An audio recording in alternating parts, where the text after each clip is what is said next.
So I think we have some answers with regards to the K Michelle versus Portia beef that is unraveling right in front of our eyes on the Real Housewives of Atlanta. But I don't know that you are going to like what you hear. Okay. So let's go ahead and dive right in. Sky Squad, we are back in the building with our continuing coverage of, I don't know what this is now. The plot, Oystergate. What do we call this? I don't know. I really don't know. But we're going to dive on in. All right.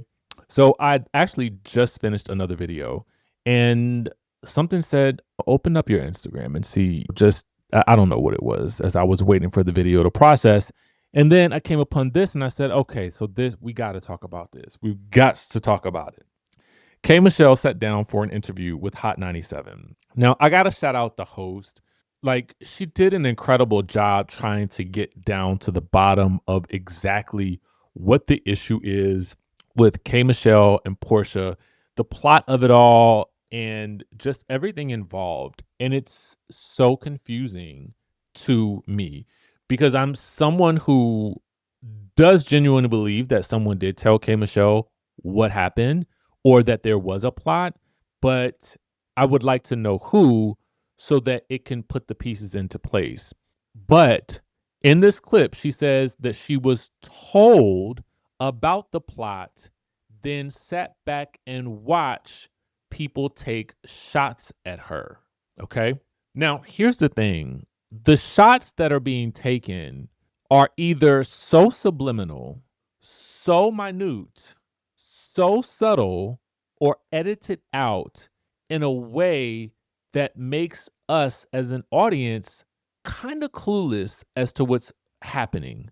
The only two things that we've actually seen were the oyster comment, which did seem a little off, but sometimes we don't always know whether or not to attribute something being off with regards to Portia as either antagonistic or just plain, we know how Portia is. She's just sometimes talking, maybe misspoke. But if we look at the count that K Michelle is counting, perhaps we're looking at the miscarriage. We're looking at the oysters. We're looking at Drew and the black of it all. Maybe there is a sense that Portia ran back to tell Drew that Black was in her DMs from their conversation over tea with Kelly. Then Portia and Kelly get into it. Maybe Portia goes back and tells Drew that Black knows or has been DMing K Michelle, but it didn't give that when it came to Drew and Black and the way she said, "Well, you know Black." I didn't put two and two together in that way. So the jabs that she is getting, I think aren't hitting us in the way that they are perhaps hitting her. And because she doesn't react in the moment, we do see the two times where we saw her offended.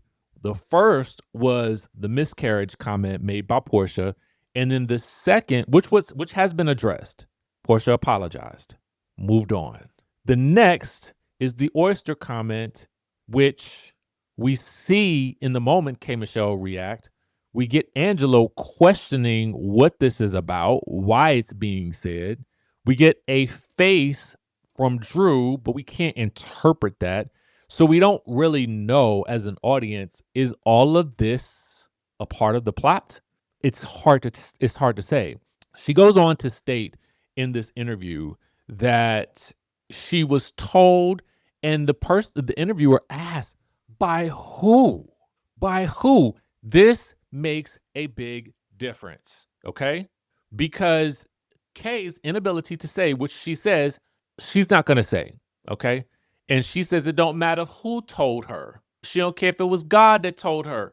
I don't think it was the Lord per se, but you got to give us some clue because otherwise it is making you look And she acknowledges, she says, "I'm not crazy. I know what I'm experiencing. I know what I was told. And so I sat back and I watched people take their shots." She says these things. But to the audience, it's making you look like you're imagining things because without the concrete statement of, well, this is who told me and proper context, the audience is not going to understand exactly what's happening with you and why.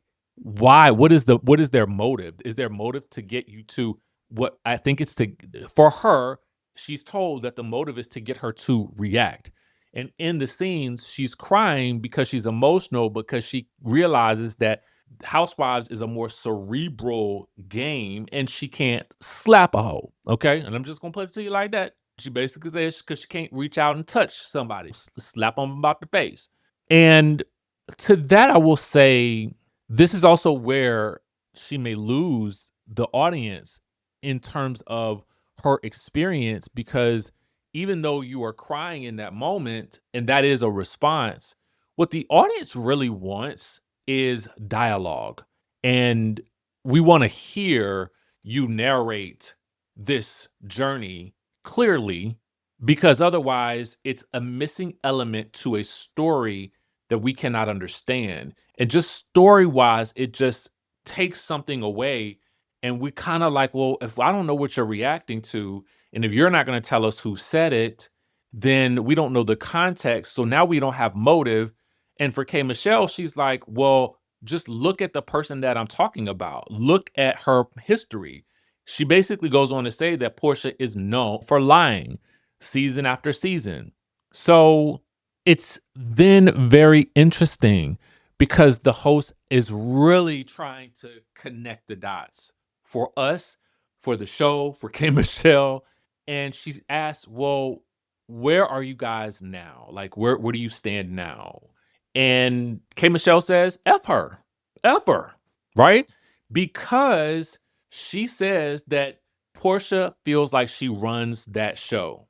I've pretty much told y'all that I felt like Porsha was the HBIC head be in charge, the face of the show at this point. She's the person that gets sent out for press first. We kind of understand how that works for a lot of these shows. We look at Kyle with Beverly Hills. We look at Giselle with Potomac. We look at Teresa with Jersey, Alexia with Miami. So there is, generally speaking, someone associated with the brand. I get it. It makes sense. It's how you market. Lisa Barlow right now for Salt Lake City. Before it could have been Heather, but I think that there's something about Lisa that I think tends to there's something else with Lisa there. I think it makes the network feel she's attractive, probably more so than Heather right now. But getting back to K. Michelle, she then goes on to state that she's not going to play the fall in line or the follow the leader. She's not that person. It has definitely been what has maybe gotten her in trouble in other franchises, but that she's just not going to follow the leader and she's not going to fall in line with anybody. When asked at the end of this particular clip if there is any hope, and K. Michelle does leave the door kind of open. She states that she doesn't hate Porsha, but I stand by what I said earlier, where I just feel like K. Michelle needs to learn to react in the moment. And I understand that reacting for her might mean slapping a bee, but on this particular show, and I would say just in life in general, that particularly this show though, that your reaction, while it can be emotional, because I'm sure it's triggering, because she feels like she's coming to the show from a place of love for everyone. So I do see it being triggering, but we've got to know and we've got to have an explanation of what the trigger was, fully explained, and who fired, right? Who set the blaze. And we need to see you address it with that person in some way, shape, or form. Now, if her plan is to, I'm going to get you when you least expect it, not when you want me to, then that's another strategy altogether. So we'll have to wait and see how this plays out. I'm willing to be patient because I love a good mystery. And I am not gonna give up until I have solved it. Okay? So let me know what you guys think in the comment section down below. I know some of you all are just tired. You're tired. You're tired. You are weary. You are worn. And I would wager to say you cannot be worn. It is only 7 episodes in. So buckle up, Buttercup, because we got a ways to go. Okay? With that being said, make sure you guys subscribe to the channel, like this video. Shout out to our source here, the No Chaser channel on Instagram. Make sure you guys are following, and I will be back in the next video.